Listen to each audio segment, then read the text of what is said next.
The recently concluded episode 4 of No Gain No Love had fans squealing and giggling with joy, as Ji-Wook reappears in front of Hae-Young to tell her he missed her. The episode was everything and more, and the second leads had more comedic screen time. What's more, with a fresh haircut and work attire, Ji-Wook is set to take the office space by storm and win Hae-Young's heart. Despite knowing of Byeon Woo-Seok's cameo appearance beforehand, it was still exhilarating to see fans' favorite Sun-Jae. Meanwhile, who else is excited and eager for Ji-Young and Hyun's hate-to-love story? Who could have thought that someone could faint from leaving hateful comments? Ji-Young is used to brushing off hate comments, as it sometimes comes with her line of work. However, Hyun must have said something about her family, to have her act that way. I can't help but think this is the catalyst that led to Ji-Wook's appearance in the company. Hyun's father wastes no time when it comes to threatening his position in the company. So when he got wind of Ji-Young's lawsuit against Hyun, he sorted Ji-Wook out as a secret last resort. Or simply wants to use him to motivate his legal son. The last episode reaffirms what most viewers already suspect: Ji-Wook is the son of the infamous mistress and Hyun's half-brother. Hyun's father had an affair with his secretary, which is why his mother forbids him from having female secretaries or single women in high positions. Ji-Wook was born out of the affair, and to clean up his mess, the chairman sent his mother to Canada, where she started a new family, leaving him with his grandmother, hence the reference to always cleaning up his mess. Ji-Wook's path must have crossed with Hae-Young's mother's during this time.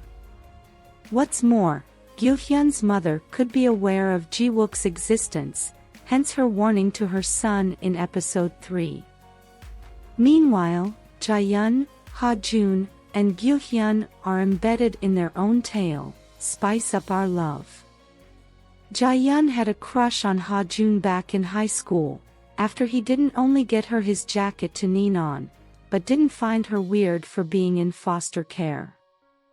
This is why she named the main character in her novel after him.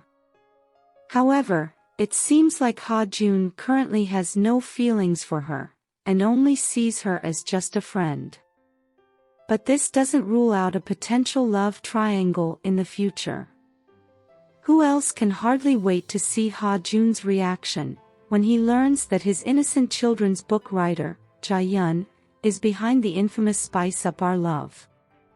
Ji-Young currently dislikes Hyun because of his hateful comments on her novel, and is unaware that he's Hae-Young and Ha-Jun's boss.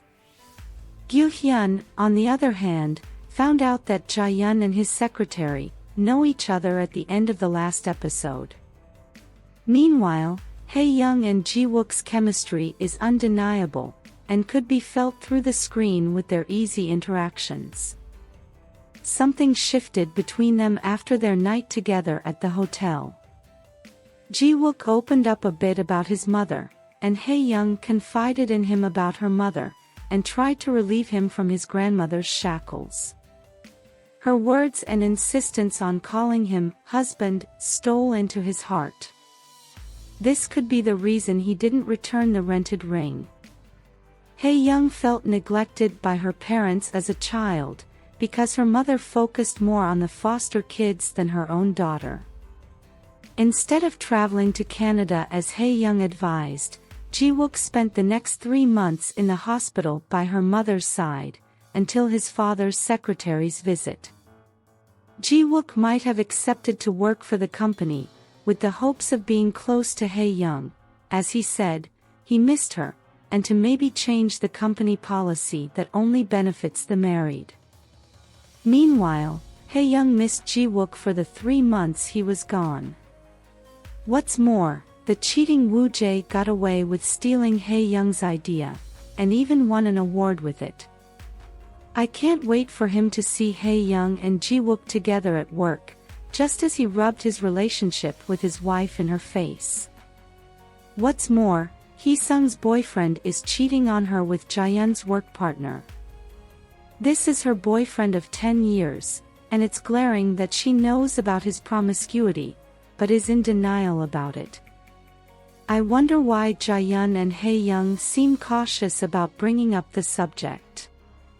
Ji-Wook surprised Hae-Young at the end of the recently concluded episode by showing up as a new employee and saying he missed her.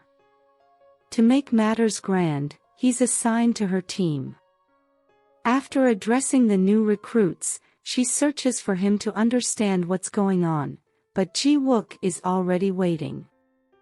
Anxious that her fake marriage will be discovered, Hae-Young comes up with a clever plan to send Ji-Wook away, but things don't go according to plan as Ji-Wook reveals himself. Hae-Young faces an unexpected crisis, resulting in Ji-Wook stepping in. He takes care of her while neglecting the cut on his face. Meanwhile, Ji-Wook is picked up after work by his father's secretary, reinforcing his stay at the company. Company affairs throw Ji-Wook and Hae-Young together, leading to a karaoke night. However, things go sour between them, as Ji-Wook couldn't disclose the reason he joined her company. Hopefully, Hee-sung helps Hae-Young realize her feelings for Ji-Wook. Meanwhile, Hyun saw Jaehyun and Ha-Jun together at the end of the last episode. This makes him question her motives for meeting up with Ha-Jun.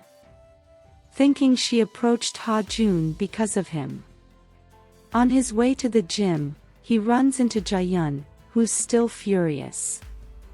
Whatever he had written in the comment, still has Jaehyun seeing red. We can expect Hyun's gym comic relief in the next episode. Who else is ready for the office romance that is bound to follow in the upcoming episode?